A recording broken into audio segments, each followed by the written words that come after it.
Prove that cot A minus cos A divided by cot A plus cos A is equal to cosecant A minus 1 divided by cosecant A plus 1.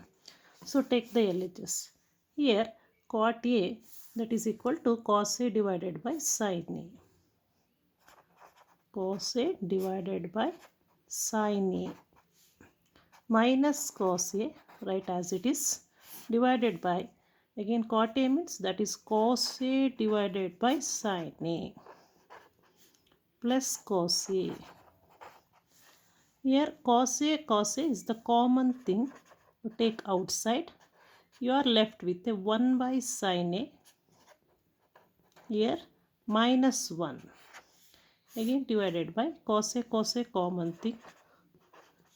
Here left with a 1 by sin A plus cos A 1's cos A. You cancel it. You know that 1 by sin A, that is equal to cosecant A minus 1. Again 1 by sin A means cosecant A plus 1. Hence the RHS.